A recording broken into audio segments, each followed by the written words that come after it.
So we have some interesting news when it comes to Impact Wrestling and what we can expect to see on Impact Wrestling in the coming weeks as we head to Impact Rebellion in April, because AEW World Champion Kenny Omega is set to return to Impact Wrestling next Tuesday on AXS TV. Now, Impact announced yesterday that Omega and Don Callis will be appearing during next week's broadcast on AXS TV.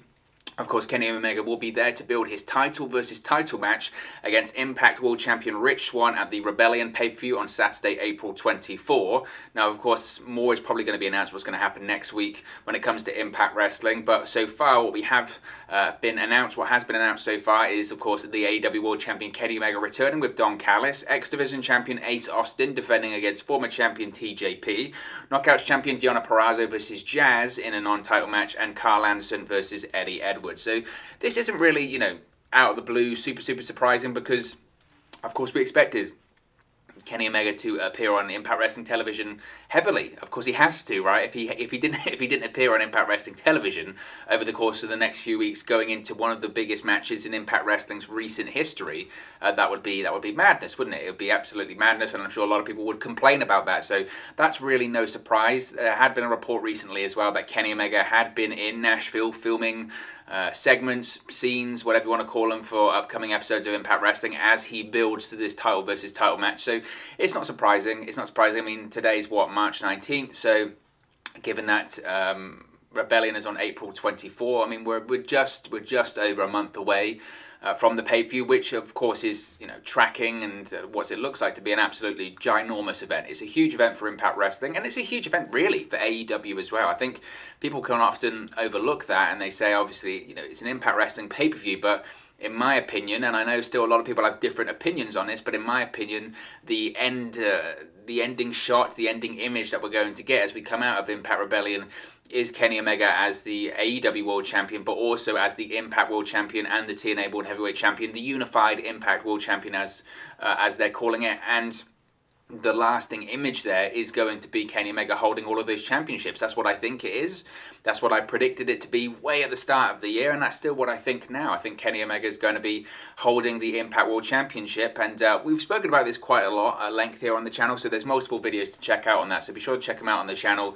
You can subscribe bottom right hand corner. But as far as what we're going to see with Kenny Omega in these appearances, I hope, and again, I don't know this for a fact, all that I know is that Kenny Omega has been in Nashville. I don't know if he's been in the Impact Zone. I don't know if he was actually a part of the TV tapings, as it were. From the way that all of these reports have been sort of describing this, and the way that all of these reports have been shaping this, to me, it looks like Kenny Omega did all of his stuff that he taped for Impact Wrestling separately than the TV tapings that have taken place over the course since, I think it was Monday was the last set of TV tapings. I don't know if Kenny Omega was involved in that or he was doing stuff separately, because the Kenny Omega reports sort of came out maybe a few days before the actual Impact Wrestling TV taping, so I don't know. You would hope that Kenny Omega was actually involved in the television tapings, and Kenny Omega is going to be actually appearing inside the Impact Zone, and he is going to have some confrontations with Rich Swann, and he is going to have some actual face-to-face interaction with the Impact World Champion. You would hope that was going to be the case, because I think it was one thing to do it at Hard to Kill, with the whole Kenny Omega not really appearing inside the Impact Zone. Of course, they taped all of that stuff separately. They actually taped some of it in Jacksonville as well, whereby they just, through smoke and mirrors, they implied that Kenny Omega was in Nashville and he was at the Impact Zone, but he never actually appeared in the ring or actually on camera inside the actual Impact Zone. He was backstage, or he was in his tour bus, or he was in the parking lot of the Impact Zone in Nashville, Tennessee, but in reality he wasn't. That was a smoke and mirrors. And in fairness to Impact Wrestling, the way that they taped that and the way that they edited that, because for that, all of the Kenny Omega stuff was taped after the fact. After Impact Wrestling had taped all of this stuff for the end of the year in 2020, they then taped the Kenny Omega stuff, and they managed to weave it in and put it into the programming, and they did a very good job at it. It was, if you didn't know, if you were a casual fan and you didn't know about the inner workings of Impact Wrestling and you didn't know about when things were taped and all that kind of stuff, you would have just assumed that Kenny Omega legitimately was in Nashville. He was in the parking lot. He was in this big tour bus. The way that they shot it, they did a really good job. But that was one thing, and that was one thing. I think the excitement of the Impact Wrestling and AEW working relationship at that point, the excitement of having the AEW World Champion, the excitement of having Kenny Omega on the broadcast was enough to overlook him not actually appearing inside the Impact Zone until Hard to Kill and all that kind of stuff. And frankly, maybe it was a good thing that he didn't, because when he did finally appear inside the Impact Zone at Hard to Kill, it felt like a really big moment, didn't it? It felt like it was a special event, and it felt like it was a true moment in Impact Wrestling's history. So maybe, and again, I don't think they intended this to be the case, but the fact that Omega wasn't actually in the Impact Zone prior to his Hard to Kill match, it felt like a big deal at the pay-per-view. Now we've seen Kenny Omega in the Impact Zone, and we've seen Kenny Omega on his tour bus and doing all that kind of stuff. I think Impact Wrestling fans and even AEW fans would probably want more than just Kenny Omega pre-tapes and Kenny Omega vignettes and more stuff on his tour bus and all that kind of stuff. They'd want more. I think they would want more, considering the magnitude of the match that's going to happen at Rebellion. It's not just a six-man tag, not just an interpromotional six-man tag. It's not just a reunion of the Bullet Club or anything like that. This is title versus title. This is the first time in a very, very long time, since the 70s or 80s, that we've had a title versus title, one promotion's world champion versus another promotion's world champion. This is the first time we've had this for a really long time, and I think it needs more. It needs more than just Kenny Omega pre-tapes or stuff backstage. I think it needs more than that. And that's not to say that the build won't be good, and I do think the match, frankly, sells itself. There isn't much to build here, really, is there? But all of the promotion on top of that can and will help, and it will make fans feel more emotionally invested in the match and in the storyline as we head into Impact Rebellion. So I hope that Kenny Omega will actually be appearing inside the Impact Zone. You would hope also that the reason last time that Kenny Omega didn't appear inside the Impact Zone prior to Hard to Kill was just, I think it was just a scheduling thing, right? The AEW and Impact Wrestling working relationship had kind of come together after they taped all of this content, so they were kind of backed into a corner. Logistically, it was very difficult to move everything around, free up Omega's schedule, get him into the program and all that kind of stuff, so they did what they had to do. This title versus title match, this Rich Swann versus Kenny Omega match, has been planned for a really long time. I mean, going back to January, it's been planned rather since then, because we saw at Hard to Kill the advert for Impact Rebellion, and it featured the Omega logo. We did a video back about it right after Hard to Kill in January. We said, well, there's the Omega logo. It's implying that Kenny Omega is going to be appearing and wrestling at that event. So they've known about this Kenny Omega match and this Kenny Omega appearance at Impact Rebellion all the way back to January, possibly even before that. So you would have hoped that with that much time ahead of them, they could have actually used a bit of foresight and said, look, we need to get Kenny Omega to actually be appearing physically on the program inside the Impact Zone to hype up this match. They'd have worked that out with AEW. They would have worked that out with Tony Khan. We'll touch on Tony Khan in a second too. You would have hoped that they would have figured everything out when it comes to that. So Omega, it makes sense for Omega to actually appearing physically on the program inside the Impact Zone. And if he doesn't, then again, it's just a bit disappointing, I think, considering that it's not like before. He's needed physically to have confrontations with Rich Swann. He's needed to actually cut promos in the middle of the ring, and they had time to plan that out. And if they haven't, then people are going to question that and say, well, you had all this time. You had all this time to plan it, so what has or hasn't happened since then? So we'll find out Tuesday, and we'll find out in the coming weeks. Of course, like every Impact Wrestling fan and like every AEW fan, I'm very, very excited to see where this leads. I think the outcome, as I mentioned at the top of the video, is quite apparent where it's going to go. I don't think that it's going to be a no contest. I don't think it's going to be a disqualification or anything like that. But I do think we're going to have Kenny Omega as the Impact World Champion, and it's going to be interesting to see the story that they tell as they head towards that. Now, before we wrap up here, I do want to talk about something else when it comes to these TV tapings for Impact Wrestling, because by all accounts, AEW President Tony Khan was also present, along with possibly Kenny Omega, in person at the TV tapings. Now, according to a report from PW Insider, AEW President Tony Khan was in Nashville, Tennessee for Monday's Impact Wrestling television tapings. Now, as of writing, there's no word yet on what Khan will be doing at these TV tapings, or if he even appeared on camera. Khan has appeared at a couple of TV tapings, that must be stressed first. Of course, I know that Tony Khan did appear on camera I mean, that was back in January as well, on Impact Wrestling. He appeared there. It was part of the paid advertisement. Then he revealed he was actually inside the Impact Zone with Jerry Lynn. He sat at ringside, took notes for a tag team match that involved Private Party versus James Storm and Chris Sabin. It was actually Jerry Lynn, AEW coach and producer, that actually cost Sabin and James Storm the match.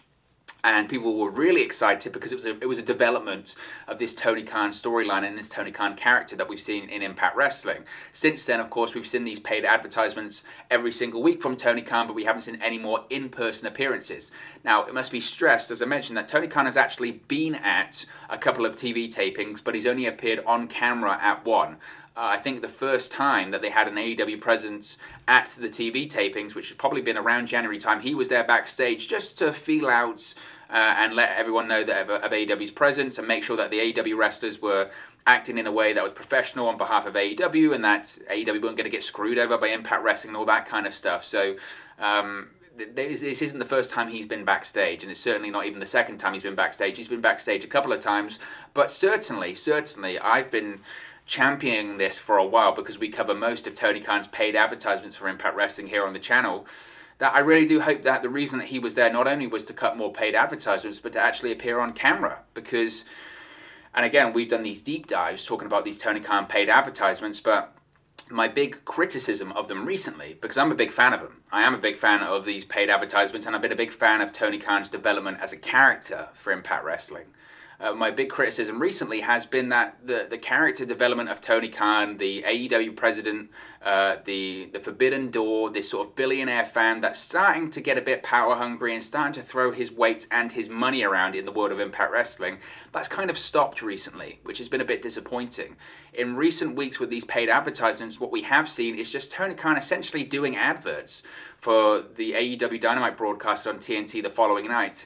And that defeats the purpose of it. I know the whole point is that it's a paid ad. I know the whole point is that it's an advertisement to advertise AEW. But to be honest, the logic there is just non-existent. Because why does AEW need to advertise on Impact Wrestling? They don't. AEW does 700, 800, 900,000, maybe even some weeks, on the rare occasion, 1 million live viewers on TNT. They don't need to advertise their product to 180,000 live viewers on AXS TV on Impact Wrestling. Of course they don't. Where's the benefit? Where's the return on investment there? There isn't any, really. So the logic of them advertising doesn't make any sense. The reason it worked previously and when they first started to do this is because Tony Khan's presence on the show was actually in retaliation to Kenny Omega appearing on the show. He was basically informing the fans, look, if I wanted to, I could stop Kenny Omega appearing on the show. I could file an injunction. He's under contract to AEW, and he can't appear on any rival promotions broadcast. But I'm allowing him to do so out of generosity and just because I'm not going to be pushed around by Don Callis and Kenny Omega. That was essentially the reasoning behind all of that. And the logic, I really enjoyed that because it made sense. Now, over time, it's difficult to continue telling that story every week. And over time, it basically became a story of Tony Khan putting his resentment and animosity for Kenny Omega aside. He actually just did it because he's rich. He did it because he's rich. He did it to belittle another promotion. He did it to show everyone, look, I'm this billionaire. I'm a fan of pro wrestling. I've got my own company that's doing great. And I'm just doing this just to mess with Impact Wrestling. It's my own fantasy league is what he called it. It's my own fantasy league. And sometimes he would even get other AEW wrestlers from the roster just to put down Impact Wrestling in the process. He just likes taking shots at Impact Wrestling. And as I mentioned before, where it really crescendoed for me was when he actually did appear on camera at Impact Wrestling, because this character, and that's what it is, it's a Tony Khan character. It's completely separate to what he's done in AEW or what he hasn't done in terms of being an on-screen character in AEW. It was really this kind of heelish, arrogant, said billionaire, and it was brilliant. It really is, and I say was because he hasn't done it in a couple of weeks, but it really was brilliant. And I want to see more of that. And I think there's potential to really expand upon that. So here's hoping that when he was there at the TV tapings on Monday, he did do some more on-camera stuff in person inside the Impact Zone. What that would consist of, I don't really know. I think maybe that's the problem, is how do they transition that into actually... Dude, Tony Khan's not going to wrestle a match or anything ridiculous like that, but how do they transition that to actually having a storyline take place on camera? Maybe Tony Khan brings some more AEW wrestlers with him and he leads a form of an invasion of sorts, or, I don't know, leads a tag team to... Maybe even the tag team title picture. We know that it's going to be Finn Juice versus the Good Brothers at Impact Rebellion. We'll do a video on that later.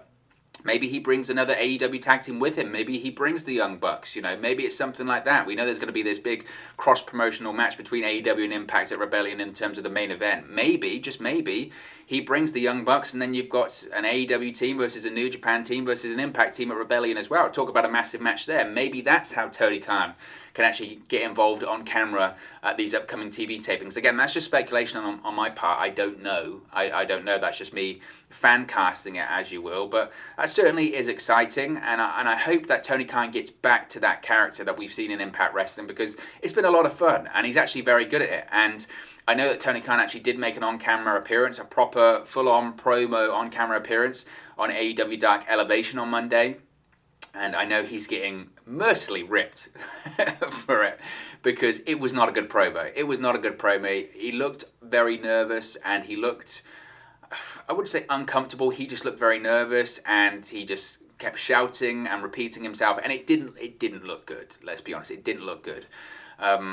But what I will say about that, and I know people have looked at that and said, well, first of all, he said he wouldn't become an on-screen character in AEW, which he didn't, so that is true. And look, he's a terrible talker. It's just more a case of the owner wanting to put himself on camera and all that kind of stuff. I would assume, and again, I don't know this to be a fact, but I would assume probably those in AEW would have looked at his promos he did and has done for Impact Wrestling and said, look, why not go out there and do something for AEW? And it's the launching of a show. They wanted to get some news. What my response to that would be is look at those early promos that he did for Impact Wrestling. They weren't amazing. And one of my big criticisms of them at the time, even though I liked them, one of my big criticisms of them at the time was that he looked very nervous. He was very wooden. I used to say the whole crossing the arms and doing all that kind of stuff. He was very rigid and all that kind of stuff. And it's taken time for him to evolve, but he's gradually become more and more comfortable doing it. So that's what I would say when it comes to the AEW promos, is that maybe he needs to do it a couple more times and then he'll become comfortable. I don't know if it's necessarily needed for AEW. I kind of like the idea of the AEW president not being a character in his own company, but being a character in a rival competitor's company. I think that's really unique and works. We'll have to wait and see what happens. Ultimately, we'll find out this coming week on Impact Wrestling when it comes to the Kenny Omega plans, and hopefully in the next couple of weeks when it comes to possibly Tony Khan appearing physically there in person in the Impact Zone once again. But of course, as always, it's just one man's opinion. What are your thoughts on Kenny Omega being announced for this week's episode of Impact Wrestling, or next week's episode of Impact Wrestling on AXS TV, and Tony Khan being backstage at Monday's Impact Wrestling television tapings? Let me know your thoughts in the comment section below. I'll do my best to respond and reply to all of your comments. Really enjoy interacting with you guys, talking about Impact Wrestling, AEW, WWE, New Japan Pro Wrestling, all things pro wrestling here on the channel. So be sure to get involved in the community, drop a comment below. All opinions are welcome. If you have enjoyed this video, please do smash a like on the like button too. Really does help us out here on YouTube. Go up the rankings and get into people's recommendation feeds if they haven't seen our videos previously. But most importantly, if you haven't already, please do subscribe to Wrestling News 365. You can do that by clicking the bottom right-hand corner of the screen right now. Or if you wait a few seconds, there'll be a subscribe button at the end of this video, along with another video for you to watch. Thank you very much for watching, listening, streaming, or have you come across this video today. And I'll speak to you again very, very soon.